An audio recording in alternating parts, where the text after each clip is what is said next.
Father, the Son, the Holy Spirit, one God, Amen. What we have to understand and what we have to know is that the Christian life has to be a progressive life. It's a progressive life where we are changing from glory to glory, from strength to strength. Do we understand that or not? That constantly we have to be progressive. Like the Christian life can't be stagnant. The Christian life can't be at a standstill.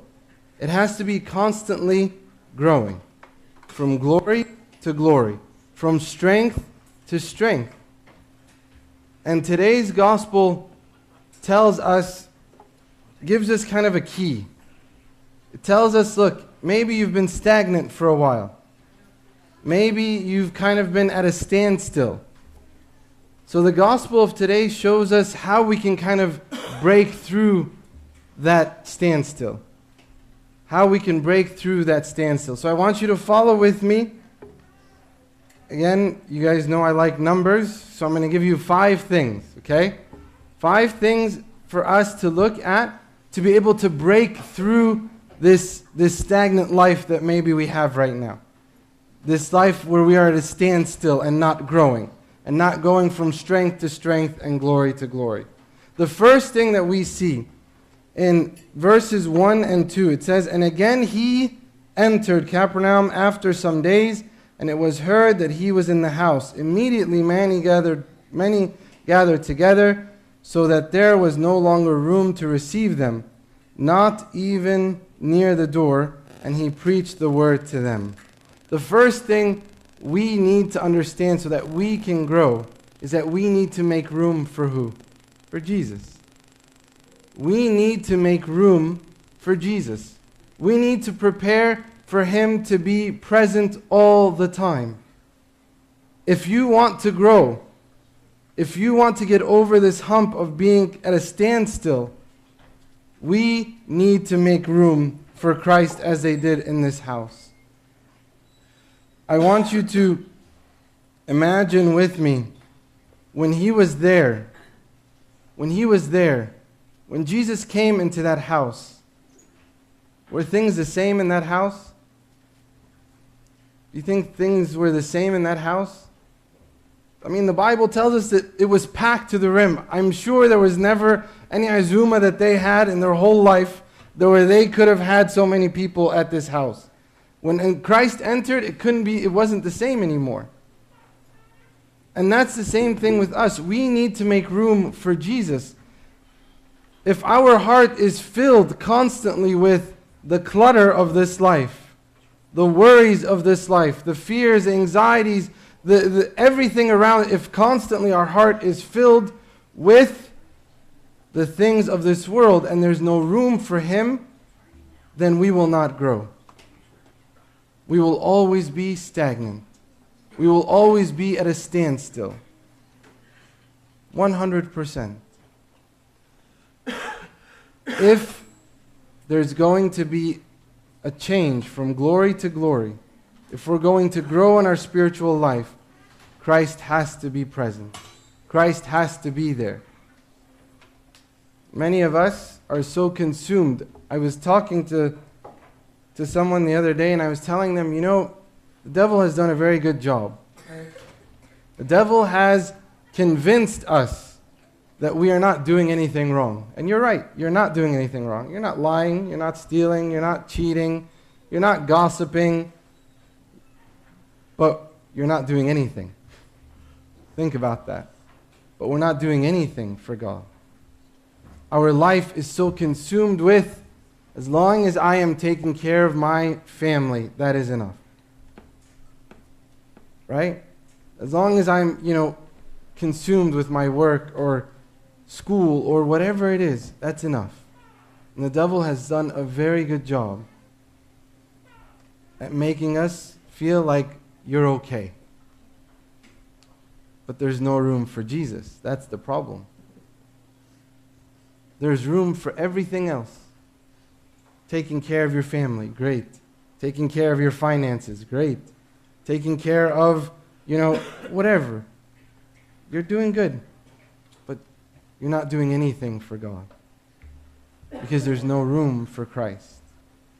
If we want to grow, we have to give room for Christ. We have to make room as this house did for Jesus. The second thing, in order for us to grow, is we have to overcome our paralysis. We have to overcome our paralysis. Let's look together here at verse 3 and 4. He says, "Then they came to him, bringing a paralytic who was carried by 4 men. And when they could not come near him because of the crowd," what happened? Did they stop? They said they came to him, right? And did they stop? No, they were persistent. They were persistent. We are going to come to Christ. Persistent. Very good. They are persistent. We're coming to Christ. We're going to bring our friend. And the man himself, the man who is paralyzed, he didn't let the paralysis stop him. I'm sure he was telling his friends, keep going. Don't stop. Keep going. I have to meet Jesus. And thank you for bringing me there. And did they stop? No.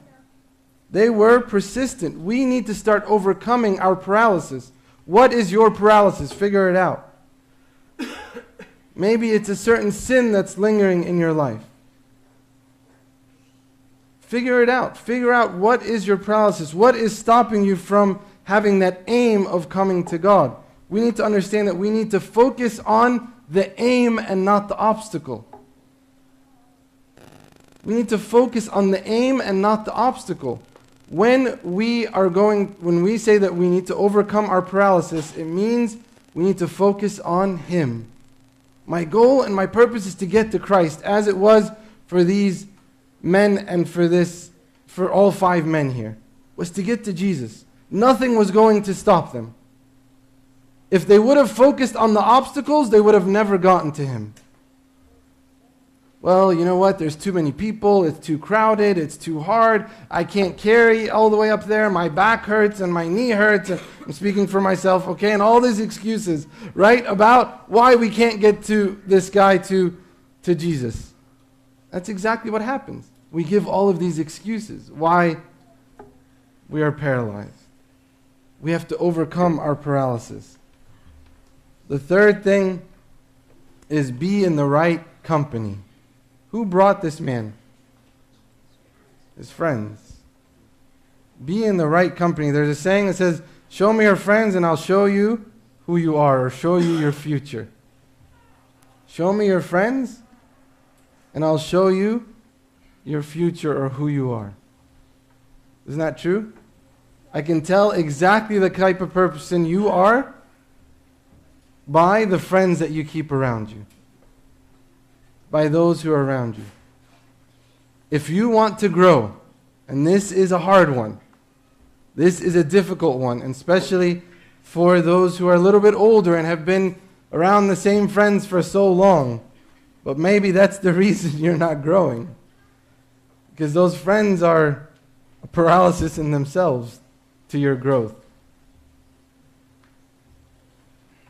We have to look and see, are the group of people that are around me, are they going to bring me closer to God? Do they truly help me become stronger in my Christianity? Do they take me from glory to glory with Christ? It's a personal question for each one of us. To sit and ask myself, who surrounds me? Who are my friends? Who are the people that are dear to me? And it also kind of puts before us a challenge. Well, if you know those who are causing you to not grow in Christ, what are you going to do about it? What are you going to do about it? Are you going to continue to keep those same people in your life? Or maybe make a change? If you're serious about your growth, if you're serious about going from strength to strength, glory to glory, cutting out certain people that maybe have been hindering me for a long time is important. Number 4, we need to refuse to be denied. Refuse to be denied. Look what it says in verse 5. They uncovered the roof where he was So when they had broken through, they let down the bed on which the paralytic was lying. Look at that. No way. No way are we leaving today. No way are we leaving until our friend is healed. Didn't Jesus himself tell us to be persistent? Didn't Jesus himself tell us, the friend, just because of your nagging, he will give you what you want? Right? That was Jesus. And he's talking about himself.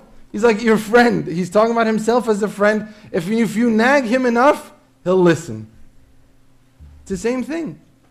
They could have very easily packed up, gone home, no problem. But then, would they have seen healing that day? Would they have seen this great and wonderful miracle that day? No. We need to stop walking away from God when we feel like, well, you know what, things aren't happening. God is not listening. God is always listening. God is always present. And God is always ready to give you more than what you are asking for. The problem is we are quick to walk away. We want results now, and God doesn't work that way. God works in His time and in His way. But don't stop being persistent. Learn from these friends who said, no, we're not walking away today. They went up on top of the roof, took the roof off. Look at that.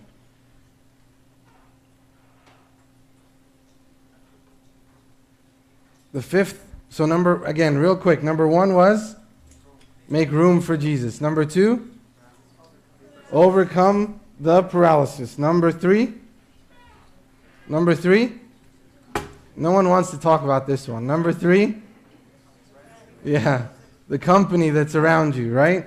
Show me your company. Number 4, don't take no for an answer. Refuse denial.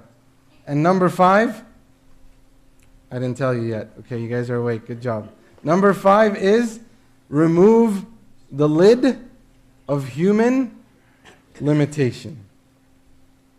Remove the lid of human limitation. We think it's not possible. We think there's no way. God is saying it's possible. There's a way. And I am that way. Through me, anything is possible, right? Through me, it's possible. It says, He said to the paralytic, I say to you, arise, take your bed and go to your house. Immediately he arose. Look at that. Immediately he arose, took up the bed and went out in the presence of them all, so that all were amazed and glorified God, saying, we never saw anything like this. Aren't you ready to say, we've never seen anything like this in your life? Aren't you ready to say that? I'm sure so many of us have said it in the past. And maybe that was a time where we grew stronger. And Jesus is saying, I never changed. I am the same. Come to me again and I will show you. Trust in who I am and I will show you. I don't have limitations. I don't have limitations. When we come to Him and realize that He has no limits, He has no limits in what He can do and what He's ready to do for us, we will gain exactly what we were aiming for. And not only will we gain what we were aiming for, but we will also get much more than that. Much more than we expected. And not only that, others will also see. I will be a living example for others. Because others will also see how God has worked in my life. And who walked away here? They said the multitude walked away, right? The multitude all walked away and said, we've never seen anything so amazing.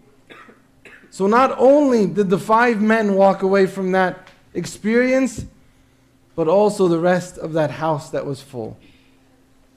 Because those men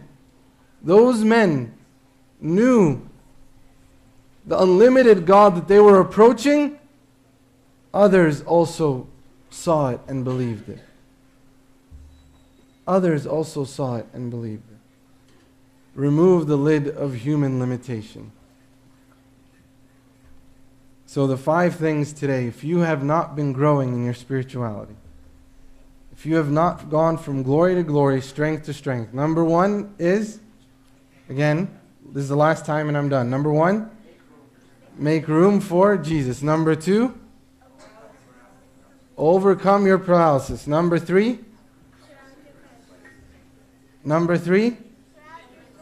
I want to hear the whole church to say this one. Number 3, choose, it's just the little ones. I'm very proud of you because they're ready to make that change. But the elders are like, Buna, I don't know about this one. Show me your friends. Show me your friends. Number 4. Number 4. Don't take no for an answer. Number 5. Remove the lid of human limitation. Human limitation. If we want to grow, these are the things that we need. Believe me. This gospel, I know that often we like to look at the 5 friends and the 4 friends and the things that they did, but honestly, again, this gospel is for us to see how we are growing with God. Remember, as Christians, our life is what? Our Christian life is progressive. We're never perfect. We're never here and we're good, we're okay. No, we constantly have to grow. From glory to glory, strength to strength. So maybe you're struggling in one of these 5 things that we said today. Remember, who's here today? He is. He's in the house. He's in the house. Make your request known to Him. Make your request known to Him and watch Him work. And glory be to God forever and ever. Amen.